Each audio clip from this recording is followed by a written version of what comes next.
नहमदुहु व नुसल्ली अला रसूलिहिल करीम अम्मा बाद औज़ु बिल्लाहि मिनश शैतानिर रजीम बिस्मिल्लाहिर रहमानिर रहीम। मौजूद नाज़रीन अस्सलामु अलैकुम व रहमतुल्लाहि व बरकातुहू। मैं हूँ मियां मोहम्मद अकरम आपकी खिदमत में हाजिर। नाज़रीन, आपने भी देखा होगा कि मौलाना फजल रहमान साहब ने एक बयान दिया है कि मुझे आने वाले इस इलेक्शन में कौम से उम्मीद है कि वो पाकिस्तान को किसी आजमाइश में नहीं डालेंगे। पहले तो इस बात का मतलब समझ लें, यानी कि उनके कहने का मकसद ये है कि अगर उन्होंने कौम ने इनको वोट दे दिया तो फिर कोई आजमाइश नहीं है पाकिस्तान के लिए, और अगर ये इलेक्शन इमरान खान जीत जाता है अवाम के वोट से तो फिर पाकिस्तान एक बहुत बड़ी आजमाइश में चला जाएगा। तो नाज़रीन, मुझे इतना तो यकीन है कि जो मौलाना फजल रहमान साहब ने जो कौम के लिए किया, जो कौम के लिए दर्द रखते हैं, उसका कौम तो बखूबी वाकिफ हो गई है। लेकिन चूंकि मौलाना साहब अब उम्र के उस हिस्से में हैं, अब शायद इनकी याददाश्त वो कमजोर पड़ती चली जा रही है। कि उनको सबसे पहले तो यही याद रखना चाहिए कि उन्होंने जो कौम के साथ किया है, क्या जिस तरह आप भूल गए हैं क्या कौम भी भूल गई है? ऐसा हरगिज नहीं है। मैं ये चीजें रिपीट तो नहीं करना चाह रहा था, लेकिन मौलाना की उम्र का चूंकि तकाजा है, उनको याद करवाने के लिए मैं यही जरूरी समझता हूं कि जो उनका किरदार, जो उनकी कौम से मोहब्बत, मुल्क से मोहब्बत, उस हवाले से मैं उनको उनके अपने माजी की तरफ कुछ ले जाने की कोशिश करता हूं। यही वो मौलाना साहब हैं जिन्होंने इमरान खान के दौर में महंगाई के लिए लॉन्ग मार्च किए थे, और जब इनकी अपनी हुकूमत आई और महंगाई के तूफान उठ गए, ये हजरत खामोश हो गए, क्योंकि इनको वजारतें मिल चुकी थी, इनके जो बेनिफिशरीज थे वो बेनिफिट्स ले रहे थे, तो इनको फिर महंगाई से कोई सरोकार ना रहा। अगली बात कि कौम के बारे में जब इन्होंने ये एक निहायत ही गैर मुनासिब और काबिल शर्म अल्फाज कहे, वो मैं थोड़ा सा रिपीट करने की कोशिश करता हूं ताकि उनकी मेमोरी में ये चीजें फिर से लौट आए। कि इन्होंने नौजवान जो इमरान खान को सपोर्ट कर रहे हैं उनको यूथ नाम के अल्फाज दिए। जो इनको इमरान खान को सपोर्ट करने वाले लोग थे उनके बारे में बिल्कुल गैर शाइस्ता, गैर अखलाकी जुबान इस्तेमाल करते हुए यहां तक कह दिया कि ये जो सपोर्ट करते हैं इमरान खान को, इन लोगों का अकीदा ऐसा बन चुका है कि खुदा न खासा ये अगर इमरान खान उनके घर वालों या उनकी खवातीन, ये मैं कुछ इशारतन आपको ये बातें बता रहा हूं कि अगर उनके साथ भी इमरान खान को कोई ताल्लुक बनता है तो ये उनके लिए एजाज की बात है। नौजवान लड़कियों के लिए कहा कि वो ये चाहती हैं कि हम अपनी रातें इमरान खान के बेडरूम में गुजारें।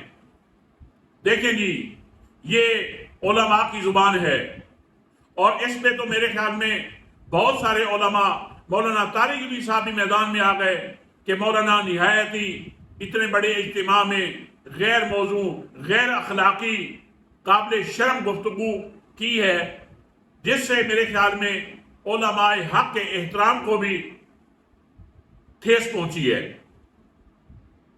तो मौलाना साहब आज उसी कौम से किस तरह मुखातिब हैं कि जनाब देखें आजमाइश में नहीं। अब इनको भी ये पता चल गया है कि आइंदा इंशाअल्लाह इमरान खान की जो फतह है वो यकीनी है। इन्होंने किन किन मामलात पे यू टर्न नहीं लिए। तो मौलाना साहब, आपसे गुजारिश ये है कि आपकी उम्र इतनी है कि आप भूल जाते हैं, लेकिन अब कौम आपको नहीं भूलने लगी। हाँ, एक बात का मैं एतराफ करता हूं कि आपका इस पूरी कौम पे एक बहुत बड़ा एहसान है कि आपकी वजह से آپ کے کردار کی وجہ سے لوگوں کو علماء حق اور علماء سو میں تفریق سمجھ میں آ گئی ہے۔ ان کو پتہ چل گیا ہے کہ علماء حق کون ہوتے ہیں اور علماء سو کون ہوتے ہیں۔ یقین جانیے آپ نے بہت زیادہ اسلام کو ٹھیس پہنچائی ہے۔ اسلام کے نام پہ جو آپ نے چورن بیچا ہے اب وہ بکنے والا نہیں ہے۔ ایک وقت تھا کہ یقین جانیے میرے جیسا بندہ بھی آپ کے نام کا دیوانہ تھا۔ میں سعودی عرب میں جیسے انسٹیٹیوٹ میں پڑھاتا تھا، وہاں پہ ایک شخص نے آپ کے اوپر اس وقت متحدہ مجلس امن میں آپ ایک سربراہ کی حیثیت رکھتے تھے، تو اس وقت یقین جانیے کہ ایک شخص نے میٹنگ میں آپ پر کرٹیسائز کیا تھا آپ کو، تو یقین جانیے میں ان کے ساتھ بھی الجھ پڑا تھا کہ نہیں جی مولانا کا بڑا مقام ہے۔ پھر ایک ڈاکٹر صاحب انہوں نے بھی مجھے وہاں پہ سمجھا دیا، اور مجھے اچھی طرح یاد ہے، انہوں نے میرے بڑے اچھے دوست تھے، ان کے بچے میرے اسٹوڈنٹ تھے، وہ کہنے لگے کہ میاں صاحب آپ کے مولانا صاحب کے بارے میں جو جذبات ہیں ان کی میں قدر کرتا ہوں، لیکن ایک بات بتاتا چلوں، مولانا صاحب کے گھر کی چار دیواری کے ساتھ ہی ہمارا گھر ہے، ہماری ایک ہی دیوار ہے، لیکن جو جذبات آپ مولانا صاحب کے بارے میں رکھتے ہیں، یقین جانیے مولانا کا ان سے دور دور تک کوئی تعلق نہیں۔ اس وقت میں بھی یہی سمجھتا تھا کہ شاید یہ ڈاکٹر صاحب کیسے کہہ رہے ہیں، لیکن جب سے میں پاکستان میں آیا، آپ کا کردار دیکھا، آپ کی زبان دیکھی، آپ کا لب و لہجہ دیکھا، آپ کے مفادات کو ترجیح دینا دیکھا، آپ کو ایک بہت بڑا پاکستان میں بینیفیشری دیکھا، تو بات سمجھ میں آ گئی کہ ڈاکٹر صاحب نے ٹھیک کہا تھا کہ آپ کا اسلام سے اور ملک و قوم کے درد، ان کی حمایت، ان کی علمبرداری، ان کی عزت، ان کی حفاظت، ان کی عزت کی حفاظت، ان کے مال کی حفاظت، ان کی جان کی حفاظت، اس سے آپ کا کوئی سروکار نہیں ہے۔ آپ کی ہی قیادت میں پی ڈی ایم کی جماعتیں اس وقت پاکستان میں چادر اور چار دیواری کے تقدس کو پامال کر رہی ہیں، لیکن آپ گونگے ہیں، آپ کی آواز نہیں نکلتی۔ یہ عالم دین کی شان نہیں ہے مولانا صاحب، یہ یاد رکھیں۔ جس طرح عورتوں کے ساتھ نازیبا سلوک کیا جا رہا ہے، آپ اس کے ہیڈ ہیں پی ڈی ایم کے، روز قیامت آپ سے پوچھ ہوگی کہ یہ ظلم آخر کیوں ہو رہا ہے، تو اس کی آپ کیا منطق بتائیں گے؟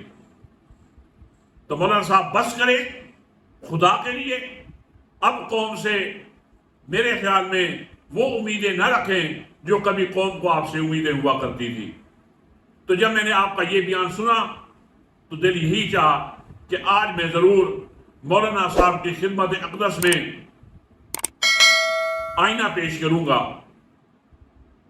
اب دیکھنا یہ ہے کہ اس آئینے کو مولانا صاحب کیسے یوٹیلائز کرتے ہیں، اپنا محاسبہ کرتے ہیں یا اپنی ضد اور اکھڑ مزاجی پہ قائم ہیں۔